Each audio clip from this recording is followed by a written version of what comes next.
तो सर अभी तक तो हम एक तरह से कमर्शियल एस्पेक्ट देख रहे हैं आर्टिफिशियल इंटेलिजेंस का कि चीज़ें ग्रो करेंगी। लेकिन सोशली ये किस तरह से इम्पैक्ट करेगा? सोशली के बारे में एक डोमेन है आर्टिफिशियल इंटेलिजेंस का जिसको हम कहते हैं जो इमर्ज कर रहा है artificial intelligence for social good. हुँ। तो उसमें साइंटिस्ट हैं, मैं भी हूँ उनमें, जो आर्टिफिशियल इंटेलिजेंस को यूटिलाइज़ करते हैं कि हम सोसाइटी को कैसे इम्प्रूव करें। उसमें हमारी गवर्नेंस भी हो सकती है, उसमें हमारी लोकल बॉडीज़ भी हो सकती हैं, उसमें कुछ भी इंफ्रास्ट्रक्चर होता है लेकिन वो कॉमन गुड के लिए हम इम्प्रूव करने की कोशिश करते हैं, टूल बनाने की कोशिश करते हैं। तो इसका एग्ज़ाम्पल मैं आपको देता हूँ कि किस तरीके से इम्पैक्टफुल है आर्टिफिशियल इंटेलिजेंस का। एक रिसर्च पेपर है, एक स्टडी हुई।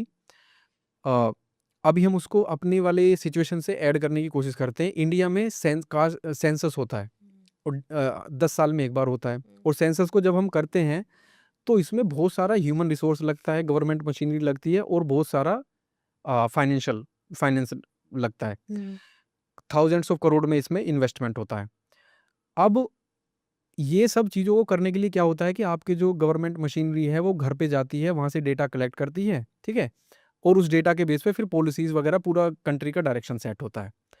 अब हम इसको दूसरे तरीके से समझते हैं कि क्या हमारे पास इनोवेटिवली कोई ऐसी चीज़ है जिसको हम यूटिलाइज़ करें और यही वाला काम हम कर लें कम टाइम में और अच्छी एफिशिएंसी के साथ आर्टिफिशियल इंटेलिजेंस को यूज़ करते हुए।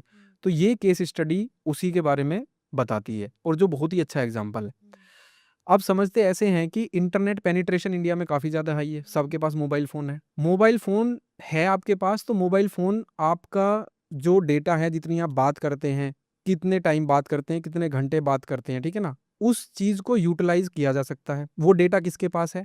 वो डेटा हमारे नेटवर्क सर्विस प्रोवाइडर्स के पास है। फॉर एग्ज़ाम्पल एयरटेल, जियो इनके पास है। तो ऐसे ही एक कंट्री में क्या हुआ, एक कंट्री है अफ्रीकन कॉन्टिनेंट में, वहाँ पे रिसर्चर्स ने क्या किया, वहाँ पे एक नेटवर्क सर्विस प्रोवाइडर है, उससे पूरे के पूरे जो उनके कंट्री के लोग थे, उनका डेटा उन्होंने लिया।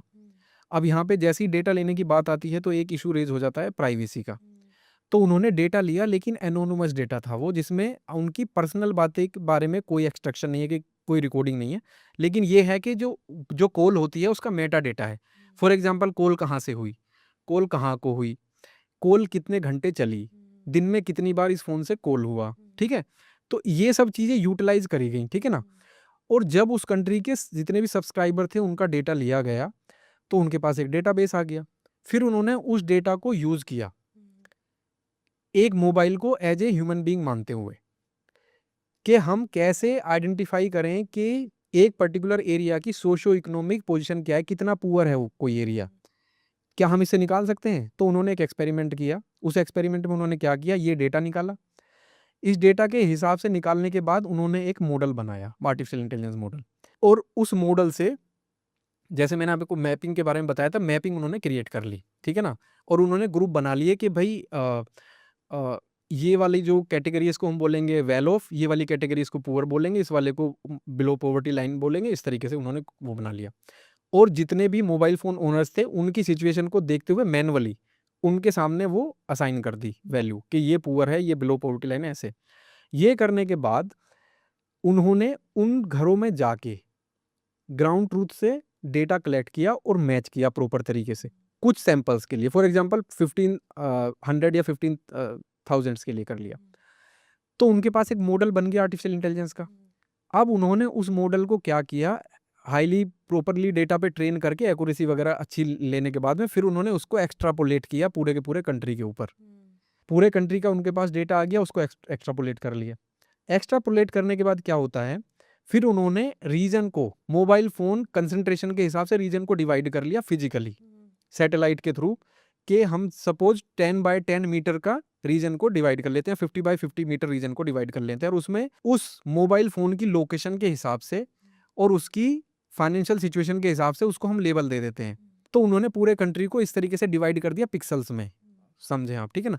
तो अब पिक्सेल्स में जब उन्होंने डिवाइड कर दिया, तो पूरे कंट्री को डिवाइड कर दिया। पूरे कंट्री में पिक्सेल्स में वैल्यूज़ आ गई कि ये पुअर है, मतलब इसकी इतनी पर कैपिटा इनकम है, इसकी इतनी है। तो पूरे कंट्री का सोशियो इकोनॉमिक ग्राफ या कह सकते हैं आप डिटेल आपके पास है। अभी आप किसी के घर पे नहीं गए हैं, केवल लिमिटेड लोगों के घर पे गए हैं क्योंकि आपको मॉडल अपना टेस्ट करना था। जब आपने इसको कर दिया, अब आपने जब मॉडल प्रिडिक्ट किया पूरे कंट्री के लिए, तो अभी एक्यूरेट तो वो है नहीं, क्योंकि कैसे टेस्ट होगा पूरे कंट्री का? यदि पूरे कंट्री का करना है तो फिर आपको फिर वही मैचिंग करनी पड़ेगी हर एक किसी के घर में जाके। तो उन्होंने जो उस कंट्री ने पहले से किया हुआ था एक इसी तरीके का सैंपल, उसके साथ उसको मैच किया। यू वोंट बिलीव, दोनों की एक्यूरेसी 95% ओवरलैप हुआ। तो अब यदि इन दोनों का हम कॉस्ट निकालें, ये मॉडल कहाँ हुआ? हमारे पास एक डेटा था जिसको हमने इनोवेटिवली यूज किया विदाउट कंप्रोमाइजिंग ऑन प्राइवेसी, और हमने आर्टिफिशियल इंटेलिजेंस का मॉडल बनाया।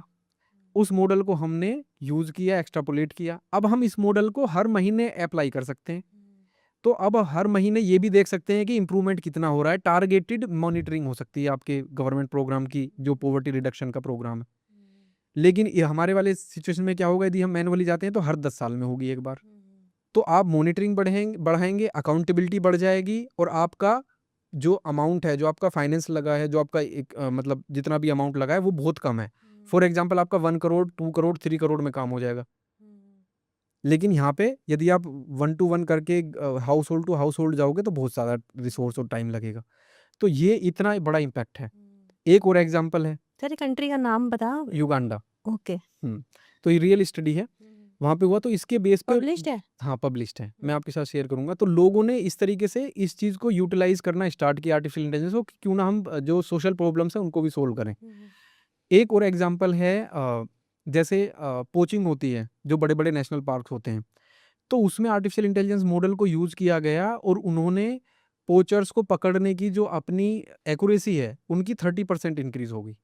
तो उन्होंने 30% मोर पोचर्स पकड़े, क्योंकि आर्टिफिशियल इंटेलिजेंस ने बताया कि इस टाइम पे इस लोकेशन में ज़्यादा चांसेस हैं पोचर के मिलने के, तो वहीं पे जाते थे और उनको पकड़ लेते थे।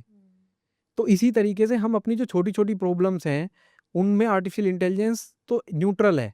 आपको डोमेन देखना है, आपको प्रॉब्लम देखना है और उस तरीके से एडजस्ट करना है कि आर्टिफिशियल इंटेलिजेंस के लिए क्या चाहिए, कैसे हम टूल बनाएं जिससे कि हम चीज़ें सोल्व कर सकते हैं और अपनी सोसाइटी को अपनी बेटर जो बना सकते हैं। बेटर बना सकते हैं।